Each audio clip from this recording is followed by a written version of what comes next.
पुढे व्हायला पाहिजे ना, पुढे जायला पाहिजे. ज्याला कोणाला वाटतंय ना, जसं याने मुद्दा मांडली पुढे काय करायचं, तुमचं आंदोलन देऊन लगेच नाव लागणार असेल ना, आम्ही सगळे तुमच्या पाठीमागे. नाही, आंदोलन करूनच नाव लागेल. असं तुम्ही सांगा. आंदोलन करावंच लागेल. पाठीमागे तुमच्या उद्घाटनाचे आंदोलन केलं तर तो आणखी चांगला बेनिफिट असेल. तर इथे कॉन्ट्रोवर्सीचा प्रश्न नाहीये. नाही, तुम्ही बोला आंदोलन नाही करायचं, पण तुम्ही शब्द द्या. तुम्ही शब्द द्या 30 मुख्यमंत्र्यांना भेटल्यानंतर ही चर्चा होईल, त्याच्यानंतर भूमिका ठरवा ना.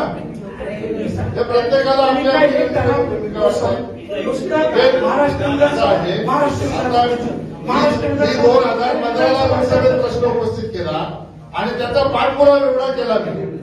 त्याची कागद आहेत माझ्याकडे, तुम्हाला दाखवली नाही. कागद दाखवली, प्रधानमंत्री कार्यालयापर्यंत तो प्रस्ताव पाठवण्याचं काम मी केलंय. आता याला काही प्रोसिजर आहे ना. 11 वर्ष झाली. म्हणून काही होऊ शकतं का? 15 बोलता त्याला 11 वर्ष झाली. आता जेव्हा यांनी पत्र लिहिलं, त्यांच्या पत्राला उत्तर आलं की विमानतळाचं काम पूर्ण झाल्याशिवाय नाव देता येत नाही, अशा प्रकारे त्यांना पत्र आलं.